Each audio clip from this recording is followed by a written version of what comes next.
A cast iron skillet sat on a wood-burning stove in rural Mississippi, 1958. It belonged to a woman named Erline who fed 11 people from that one pan 6 nights a week. She didn't own a cookbook. Everything she knew came from her mother, who learned it from her mother, who learned it in a kitchen that wasn't her own. Number 12 on this list cost less than a dime. Number 7 used an ingredient most people today would throw away. Number 19 was eaten 3 times a day by sharecropper families across Alabama for generations. These 25 meals were built to keep families alive when the land gave you almost nothing and you still had to feed your children. Hit that subscribe button. Let us count down the 25 forgotten meals Black families actually ate in the Deep South.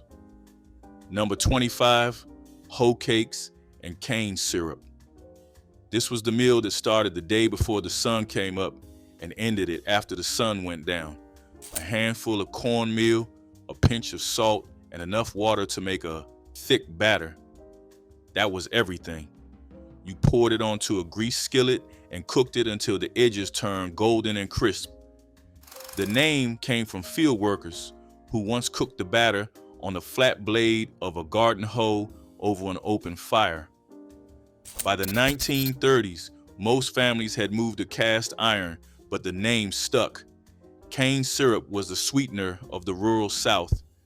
Families in Louisiana and Mississippi pressed their own sugar cane every fall and boiled it into a thick amber syrup that lasted all winter. You drizzled it over the hot hoe cake, and that was breakfast. Sometimes that was supper too. A 10-pound sack of cornmeal cost 20 cents in 1938. For a sharecropper family of 8, this wasn't a choice, it was arithmetic. Number 24, potlikker and cornbread. Your grandmother didn't throw away the liquid left in the pot after she boiled her greens. That liquid was the whole point. When you simmered collard greens or turnip greens with a piece of salt pork for 2 or 3 hours, the water turned into a dark, savory broth packed with every vitamin the greens had to give. They called it pot liquor. Families drank it straight from a cup. They soaked cornbread in it until the bread fell apart and turned the bowl into a stew. Doctors in the 1930s found that families in the rural South who drank pot liquor had lower rates of pellagra than those who did not. The science was in the broth. A pot of greens and a pan of cornbread fed a family of 6 for 15 cents. The pot liquor was free. It was the most nutritious thing on the table, and it cost nothing at all. Number 23, fatback and grits. Fatback was a slab of pure fat cut from the back of a hog. It wasn't bacon, it wasn't salt pork. It was the cheapest cut at the store because most people with money wouldn't buy it. But for Black families across the Deep South, it was the foundation of nearly everything they cooked.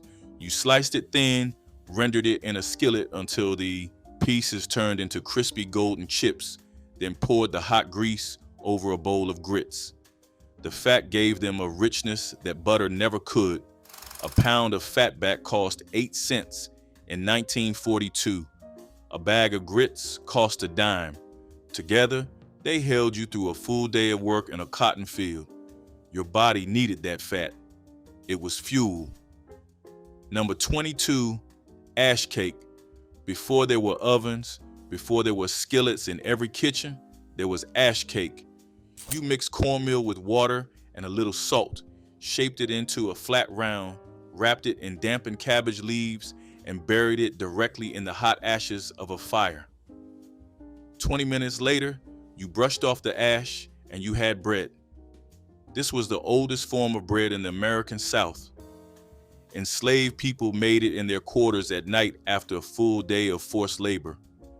They passed the technique down through generations, and it survived well into the 20th century in rural Mississippi and Alabama.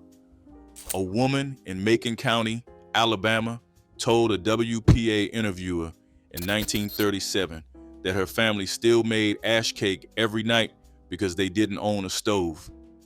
She was 72. She had been making it the same way since she was a child. Number 21, black-eyed peas and rice. In the Deep South, this wasn't just a New Year tradition.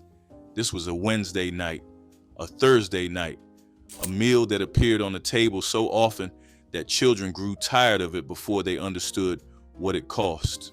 A bag of dried black-eyed peas, a cup of rice, a chunk of salt pork, and an onion. You simmered the peas with the pork until they turned creamy and the broth thickened into something smoky and rich. You served it over rice. A single pot fed a family of 5 for 2 days. The peas came to America from West Africa, where they had been a staple crop for centuries. They thrived in southern soil. They grew fast. A 5-pound bag cost 35 cents in 1950. That was 5 meals. That was survival by the pound. Number 20, smothered rabbit. A man with a box trap and a patch of woods could feed his family for a week without spending a cent. Wild rabbit was free protein across the rural South, and black families knew exactly what to do with it. You cleaned the rabbit, cut it into pieces, dredged it in seasoned flour, browned it in a cast iron skillet, then covered it with onions and a little water and let it simmer until the meat fell off the bone and the onions dissolved into a thick brown gravy. In rural Mississippi, boys as young as 8 ran trap lines before school. They brought home rabbit, squirrel, and sometimes possum. Their mothers turned each catch into something that tasted like it belonged on a Sunday table. By the 1960s, as families moved to cities, the tradition faded. But in the deep country, there are still grandmothers who can smother a rabbit with nothing but flour, onion, and thyme. Number 19, crackling bread. When a hog was slaughtered and the fat was rendered down into lard, what remained were cracklings. Small, crispy, golden brown pieces of pork skin and fat that had given up their grease but kept their flavor. Most people treated them as a byproduct. Black families treated them as an ingredient. You folded the cracklings into cornbread batter and baked it. The bread came out dense, savory, and studded with little bursts of smoky pork in every bite. It was cornbread that could stand alone as a meal. During hog killing season, which came every December when the weather turned cold enough to keep meat from spoiling, families rendered lard in enormous iron kettles and saved every last crackling. Nothing went to waste. A single hog produced enough cracklings to flavor cornbread for months. That was the math. One animal, one December day, months of bread with substance. Here's something that gets lost when people talk about soul food as cuisine. These meals were never about taste first. They were about staying fed in a system designed to keep black families dependent and underfed. Sharecropping gave families a plot of land and took most of what grew on it. The landlord kept the cotton. The landlord kept the profit. What was left went to the commissary store, where prices were set by the same man who owned the land. Families paid more for less and still had to figure out how to feed 6 or 7 children on what amounted to almost nothing. Every meal on this list was an answer to that equation, not a recipe, an act of resistance. The women who stood over those skillets were not defeated. They were problem solvers. The food stayed simple because it had to be. The people who made it were not. Number 18, neck bones and rice. Neck bones were the cheapest cut at the butcher counter. Pork neck bones, specifically, they were bony, fatty, and required patience. Nobody with money wanted them. That was exactly the point. A pound cost 15 cents in the 1940s. You put them in a pot with water, salt, pepper, and an onion, and you let them simmer for 3 hours until the meat softened and the marrow seeped into the broth. You served it over rice and spooned the broth on top. The meat wasn't much, but it was enough. And the broth, rich with collagen and fat, was the kind of nourishment that modern bone broth companies now sell for $8 a jar. Black grandmothers had been making it for 100 years and never charged a penny. Number 17, poke salad with eggs. Pokeweed grew wild in ditches, along fence lines, and at the edges of fields across the deep South. It was everywhere, it was free, and if you knew how to prepare it, it could save your life. The leaves had to be boiled 3 separate times, with the water thrown out each time, because the raw plant was poisonous. After the 3rd boil, you drained the greens, chopped them, and fried them in a skillet with bacon grease and scrambled eggs. Families who couldn't afford store-bought greens walked the roadsides in spring and picked pokeweed by the bushel. Children knew which plants to pick and which to leave alone before they knew how to read. A mess of poke salad, as they called it, with 2 eggs and a piece of cornbread, was a full meal that cost nothing but the labor of gathering it. Number 16, sweet potato pone. This was the dessert of people who had no sugar, no flour, and no oven. You took sweet potatoes roasted in the ashes of a fire, mashed them while they were still hot, stirred in molasses and a little cane syrup, maybe a pinch of ginger if you had it, and pressed the mixture into a pan to set. The result was dense, chewy, deeply sweet, and nothing like the sweet potato pie that would come later.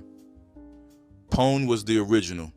It dates back to enslaved communities who adapted West African traditions to the ingredients available in the South. Sweet potatoes grew easily in sandy soil. A family could plant a small patch and harvest enough to last from September through March. During the Depression, sweet potato pone was the only sweet thing many black children in the rural South ever tasted. On a cold night after a long day, it tasted like the whole world had decided to be kind for a moment. Number 15, fried catfish and cornmeal mush. Every creek, river, and pond in the deep South held catfish, and every black family who lived near water knew how to catch them. You didn't need expensive equipment. A cane pole, a hook, and a ball of dough was enough.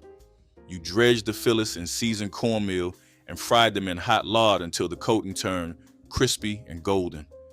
Alongside it, you served a cornmeal mush, which was nothing more than cornmeal boiled in water until it thickened into a soft porridge.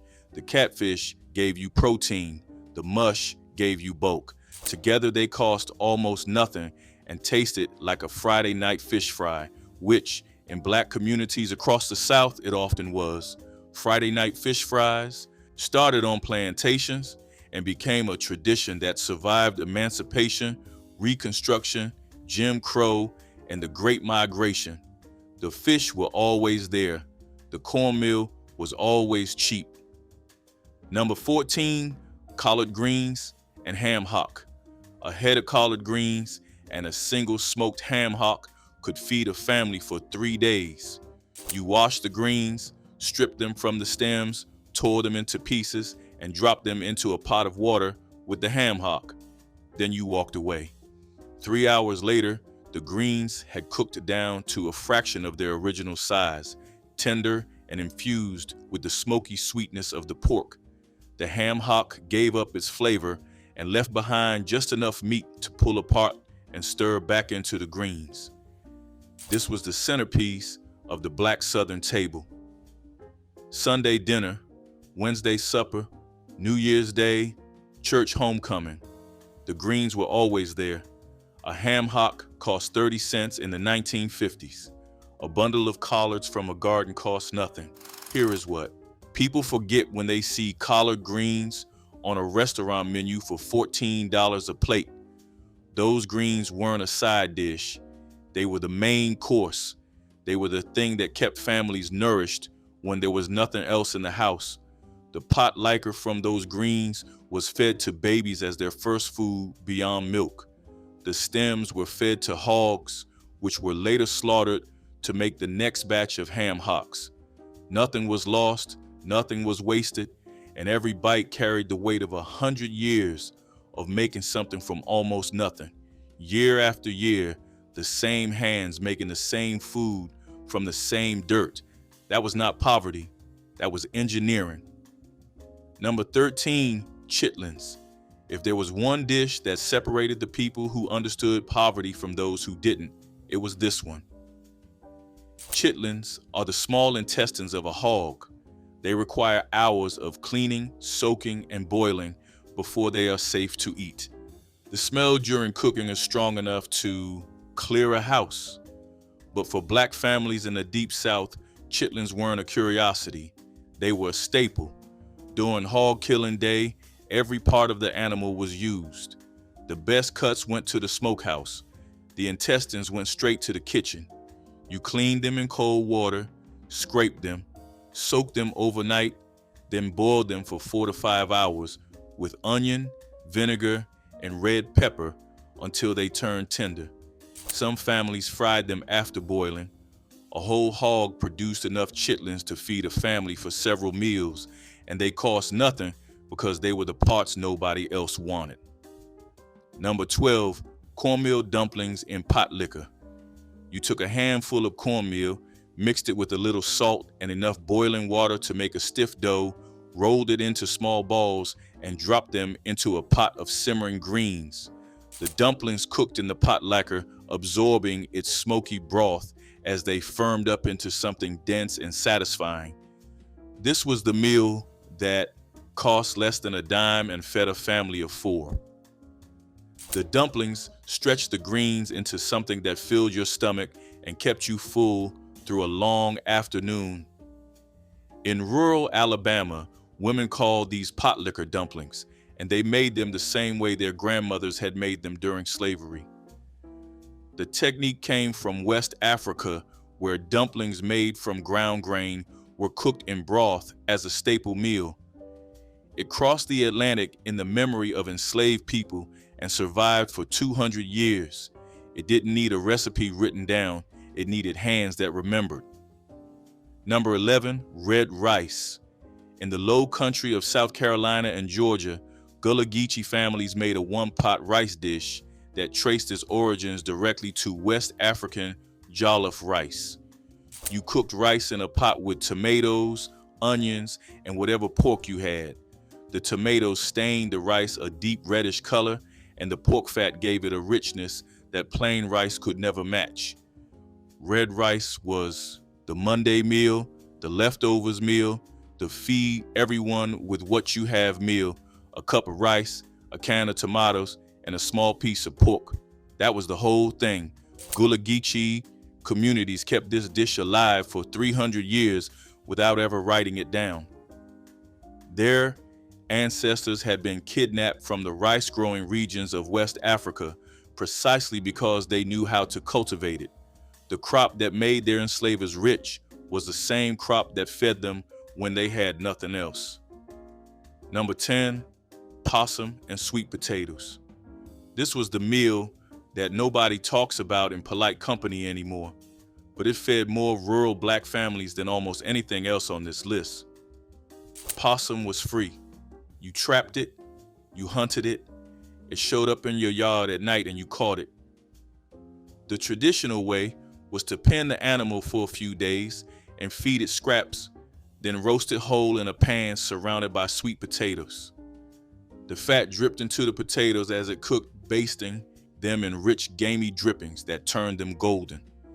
In parts of Mississippi and Alabama, possum suppers were community events. Churches held them.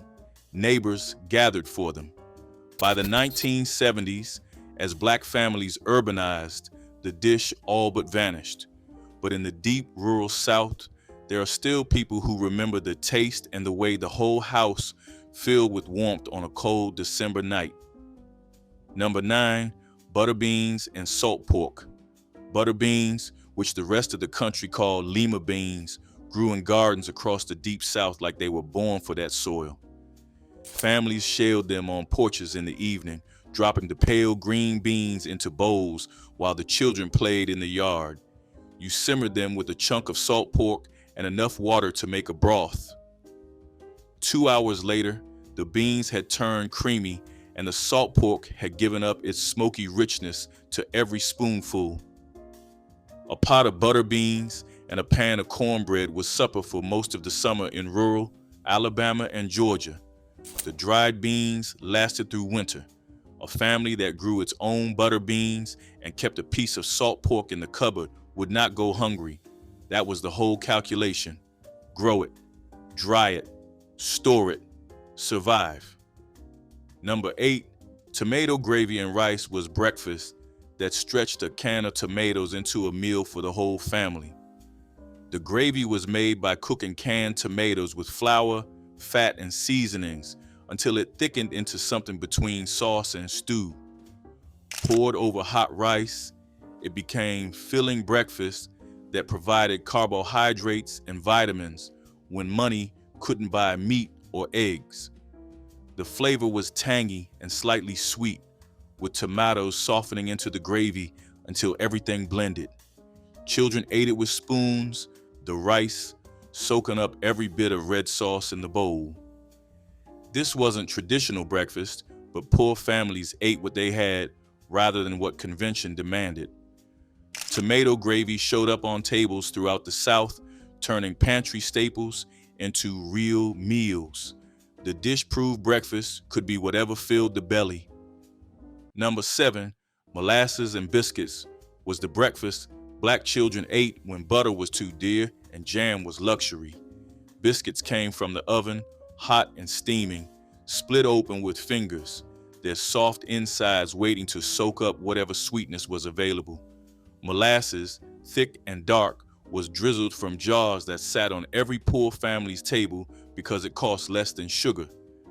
The flavor was earthy and deeply sweet, almost smoky, coating the tongue with richness that white sugar never matched.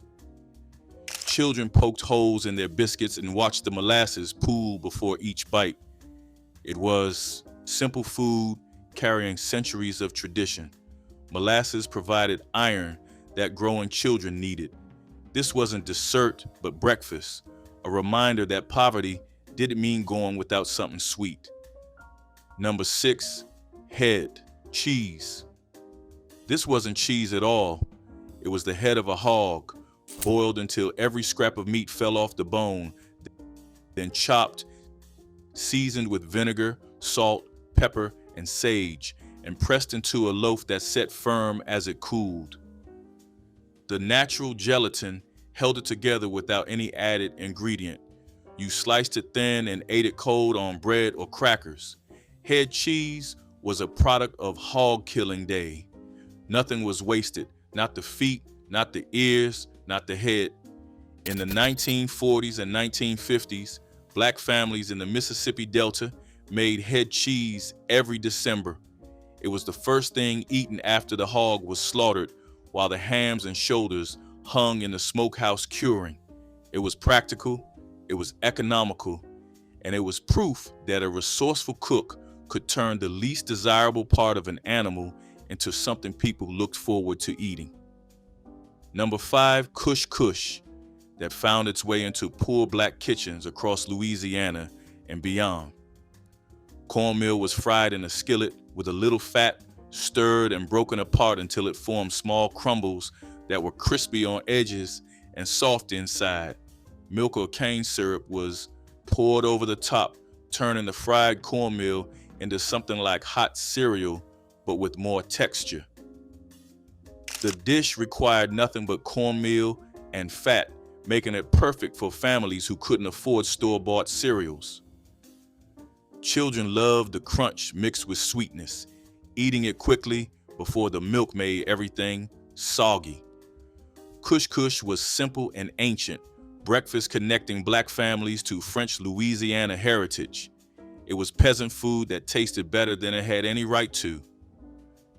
This breakfast proved that cornmeal could become almost anything.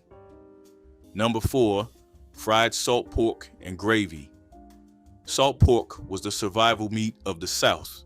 It was pork belly cured in heavy salt, preserved without refrigeration, and available at every crossroads store for pennies a pound. You sliced it thin, soaked the slices to pull out some of the salt, then fried them in a skillet until they crisped. You removed the meat and added flour to the drippings. Then you poured in milk and stirred until a thick white gravy formed. That gravy, poured over biscuits, was a complete meal. Sharecropper families in the Mississippi Delta ate fried salt pork and gravy 3 times a day during the months when the commissary credit ran thin. A pound cost 12 cents. Here is what the history books leave out. The diet of black families in the Deep South wasn't a matter of preference. It was a consequence of a system designed to extract labor and return as little as possible.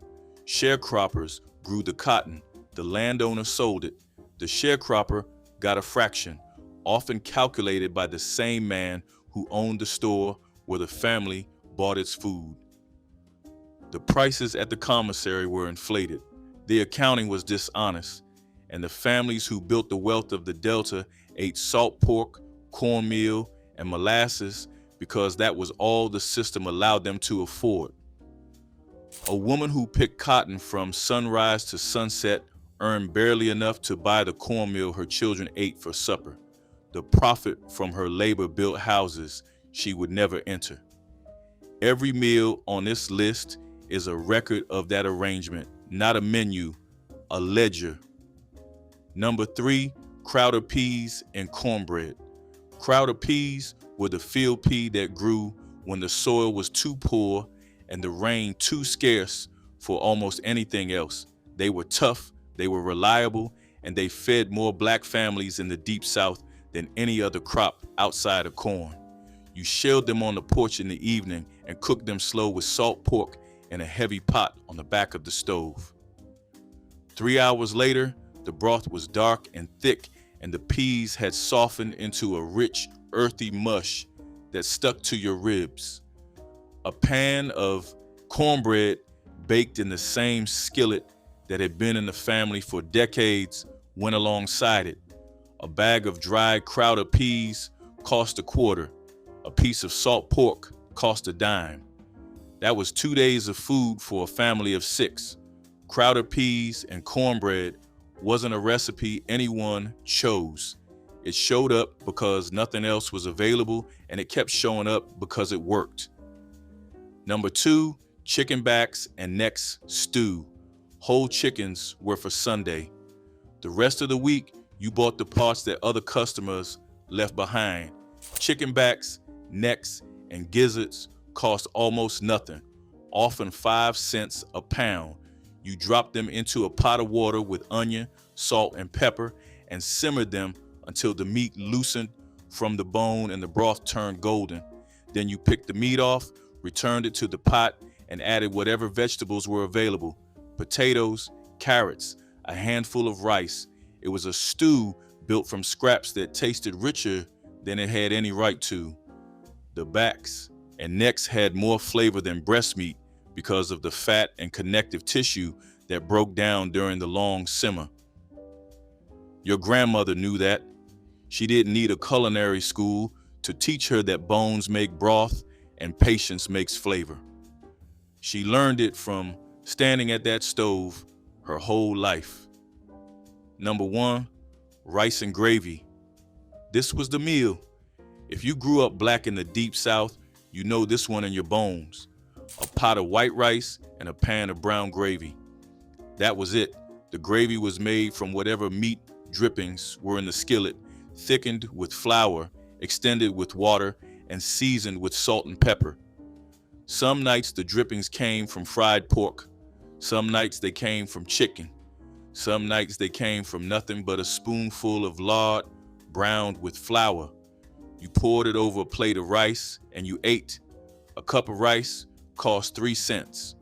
The gravy cost whatever you had left. In homes across Mississippi, Louisiana, Alabama, and Georgia, rice and gravy appeared on the table more often than any other meal. It was the meal that said, there is almost nothing left, but you will not go to bed hungry. Children ate it without complaint because they knew the alternative, and mothers served it without apology because they had turned nothing into something, and that something was enough. Sweet potato pie held a place of honor at Black church Christmas dinners, and only certain women were trusted to bake it. The pies were never made casually. They represented the signature of the matriarch, a recipe passed down through whispered instructions and watchful eyes in family kitchens.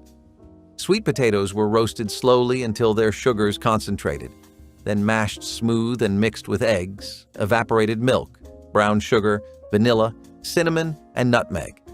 The filling was poured into buttery crusts and baked until the tops turned glossy and slightly cracked at the edges. Unlike pumpkin pie, which dominated white American tables, sweet potato pie carried African American flavor preferences, warmer, spicier, and deeply comforting. The first slice at church dinners always went to the eldest member present, and no one dared ask for seconds until everyone had been served. Sweet potato pie was legacy made edible, carrying stories of grandmothers and great-grandmothers in every bite. Smothered breakfast potatoes were the skillet hero of 1960s mornings, a dish that stretched a handful of ingredients into something big enough to feed everyone. Mothers sliced the potatoes thin, letting them hit the hot grease before adding onions, peppers, salt, and a little black pepper for heat. The skillet hissed, the house filled with the scent of frying potatoes, and sleepy children wandered into the kitchen even before they were called. The potatoes softened and browned, edges crisping, onions turning sweet, and the peppers melting into the mix. This was a breakfast you could eat alone or beside eggs, biscuits, or sausage, and it never disappointed. Mothers loved it because it was dependable and cheap. Children loved it because it tasted like comfort, disguised as something simple. A plate of smothered potatoes could fuel a child until lunch, carrying them through long mornings at school or long walks down dusty roads. Over the years, frozen hash browns and faster options took its place, but nothing compares to the taste of potatoes cooked slow in a cast-iron skillet by a mother who knew exactly when to turn them. For those who remember, one spoonful brings back the sound of sizzling grease and the warmth of a kitchen where breakfast meant love made visible. Brown sugar ham glaze was the kind of Christmas magic children could smell from the porch before they even stepped inside. A scent so sweet and warm it felt like the holiday had finally arrived. Mothers made the glaze from pantry ingredients they trusted, stirring brown sugar, butter, cinnamon, and a little mustard until it bubbled into a thick, glossy syrup. When it coated the ham, it melted into every crease and crack, turning the surface sticky and caramel-colored. Children hovered nearby, pretending to help, but really waiting for the chance to sneak a fingertip across the edge of the pan when no one was looking. The glaze tasted like deep sweetness mixed with spice, a flavor that lived somewhere between candy and tradition. Even families who could not afford a big ham sometimes bought a single slice just so they could have the glaze, because the glaze alone felt like a whole celebration.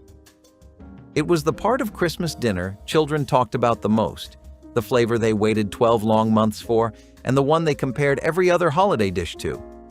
In many homes, the glaze was made the exact same way every year, passed down quietly through memory, not written recipes. Brown sugar ham glaze tasted like warmth, celebration, and the promise that Christmas had truly begun. Brown sugar glazed ham served as the crowned centerpiece of Black church Christmas dinners, its surface scored into diamond patterns and studded with whole cloves before being brushed repeatedly with a glaze that turned impossibly shiny during roasting. Church deacons often donated the hams, and the preparation was trusted only to women who had mastered the balance of sweet and savory that defined the perfect glaze. Brown sugar, mustard, pineapple juice, and sometimes a splash of Coca-Cola were combined into glazes that caramelized into sticky perfection as the ham slowly roasted. The meat was sliced thin at the serving table, each piece carrying traces of the sweet crust that had formed during hours of basting. Children gathered around, hoping for the crispy edges, while adults savored the smoky, salty meat that anchored the entire Christmas spread. The ham bone was never discarded. It went home with a church mother who would transform it into bean soup or collard green seasoning for New Year's Day. Hot buttered grits with sugar or cheese were the quiet heartbeat of many 1960s. Black kitchens, the kind of breakfast that slid into a bowl steaming and soft before the sun was fully up. Mothers stirred the pot slowly, scraping the bottom so nothing stuck, adding butter until it melted into the grains like sunlight sinking into snow. Every child had a favorite version. Some begged for sugar because it made the bowl taste like dessert, warm and sweet and comforting on rushed school mornings. Others loved cheese melted in until the grits turned golden and stretchy, sticking to the spoon in a way that made the dish feel special. Even when money was tight, grits were cheap, filling, and steady, the kind of food that made sure no one walked out the door hungry. They tasted like warmth, like routine, like the kind of love that showed up before sunrise without ever being spoken aloud. As boxed cereals and toaster pastries crept into households, hot buttered grits started to slip out of daily life. But the memory never quite faded. Anyone who grew up eating them can still remember the heavy spoon, the soft steam hitting their face, the way Mama would say, "Eat this first so you do not get hungry in class." One bowl was enough to carry a child through a long bus ride, a long school day, and sometimes a long walk home. It was breakfast built from care, tradition, and the need to stretch ingredients as far as they could go. And even now, one taste can bring back the sound of a kitchen waking up, and the comfort of a mother moving quietly through the morning to make sure her children started the day with something warm in their stomachs. Baked macaroni and cheese with evaporated milk was the rich, creamy holiday version that families saved for Christmas because it took more ingredients, more time, and more love than the everyday stovetop version. Mothers boiled the macaroni until it was tender, then mixed it with shredded cheese, butter, eggs, and evaporated milk that gave the dish its signature richness.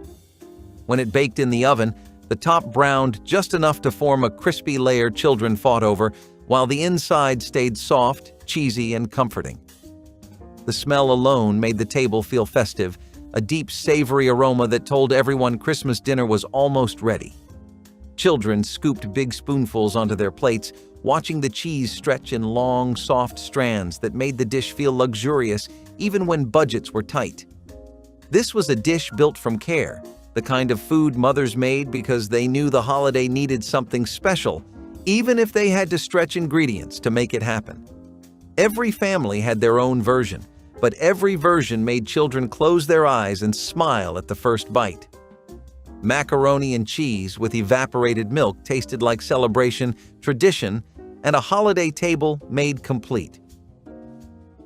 Candied yams arrived at every black church Christmas dinner in deep ceramic dishes, their surfaces glistening with butter and brown sugar that had caramelized into sticky sweetness. Church mothers sliced thick rounds of sweet potatoes, layered them carefully in baking dishes, and drenched each layer with butter, sugar, cinnamon, and nutmeg before slow baking until the edges turned golden and the centers became soft enough to melt on the tongue. Some cooks added orange juice or vanilla, creating variations that became signature recipes passed through families. The dish connected African American tables to West African traditions, where yams held ceremonial importance, though sweet potatoes had replaced actual yams in Southern cooking. Children fought over the corner pieces where the syrup had thickened into candy-like perfection. Candied yams were never just a side dish at church dinners. They were proof that sweetness and celebration could be created from humble root vegetables dug from Southern soil. Fried cornbread patties made from hot water bread were the quick, crispy breakfast that came together in minutes, perfect for busy mothers who needed to feed many children before the day rushed in. Flour and cornmeal met boiling water until the mixture thickened into a dough that could be shaped right in the palm. The patties hit the skillet with a sizzle, frying in a thin layer of oil or bacon grease until the edges crisped and the centers stayed soft. Kids loved the sound as much as the taste. They begged for them with butter, with jelly, with a drizzle of cane syrup, or just plain hot from the skillet. These patties were the kind of food that taught children to appreciate texture. Crisp outside, tender inside, warm all the way through. Mothers made them without measuring because the recipe lived in their fingers, and every batch tasted slightly different depending on how much water or meal went in. Fried cornbread patties were fast, reliable, and comforting, the kind of breakfast that made sure no child walked out the door hungry. Even when grocery shelves brought new kinds of bread and packaged mixes, nothing matched the flavor of these simple patties eaten at the kitchen table while the morning light crept in. They tasted like survival, love, and tradition, all pressed into a single handful. Today, many children have never seen them cooked, but those who remember can still taste that first bite. The warmth, the crunch, the feeling of being cared for before the day even started. Collard greens with smoked turkey tails were the Christmas pot that simmered for hours, filling the entire house with a smell so familiar and comforting that children knew exactly what day it was before anyone said a word. Mothers washed the greens leaf by leaf, removing stems and tearing them into pieces so tender they practically melted after cooking. The smoked turkey tails went into the pot first, releasing their flavor slowly into the broth until the kitchen filled with that unmistakable smoky scent. When the greens finally joined, they simmered until silky and rich, soaking up every bit of seasoning. Children dipped bread into the potlikker when mothers were not looking, because the broth tasted just as good as the greens. This dish felt like home, history, and holiday all at once. No matter how tight the budget was, collard greens with smoked turkey tails made the table feel whole, reminding families that Christmas was about flavor, family, and tradition shared across generations. Collard greens tasted like warmth, love, and the comfort of knowing good food would always bring people together. Collard greens with smoked turkey necks simmered for hours in massive pots in church kitchens, filling fellowship halls with an aroma that signaled Christmas had truly arrived. The greens were washed repeatedly, sometimes 7 times or more, because grit had no place at the Lord's table, and church mothers took this duty seriously. Smoked turkey necks replaced traditional ham hocks in many congregations during the 1960s, offering the same depth of smoky, salty flavor without the heaviness of pork fat. The greens cooked low and slow until they turned dark and tender, absorbing every bit of the seasoned broth known affectionately as potlikker. Elders would sip that broth from small cups, claiming it held more healing power than any medicine. Vinegar, hot sauce, and red pepper flakes were added according to family tradition, and each church lady's pot tasted slightly different. Collard greens represented more than vegetables. They symbolized prosperity, and no Christmas plate was complete without a generous serving.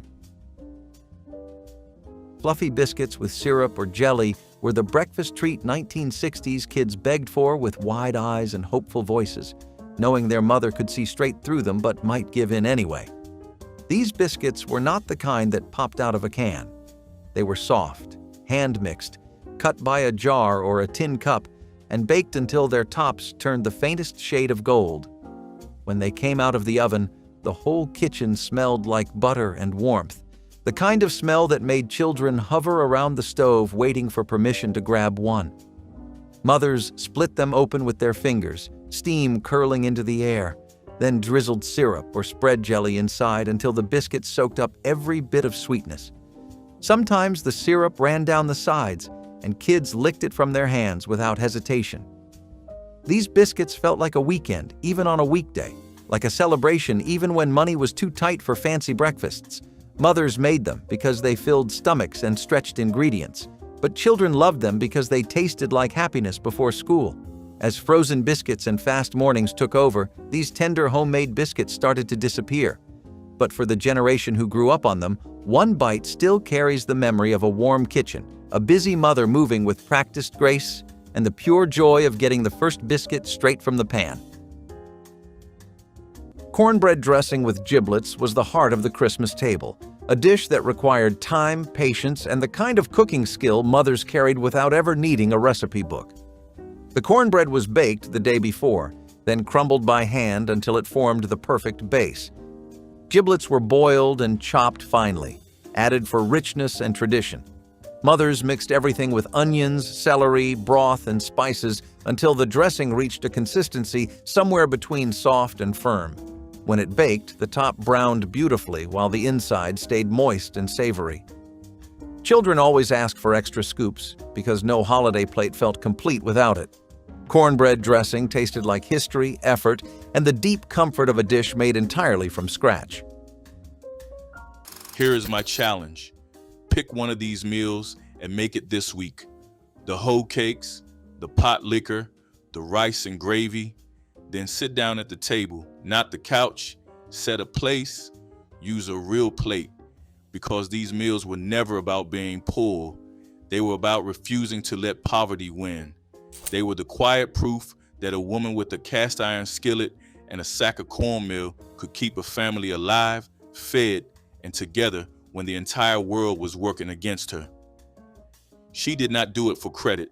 She did not do it for praise. She did it because there were mouths to feed and giving up was not an option. Tell me in the comments which one your family used to make. I want to know if the butter beans get more love than the crackling bread. I want to know if anyone else's grandmother made kush kush before the sun came up, because these are not just meals. They are the record of a people who were given almost nothing and somehow turned it into enough.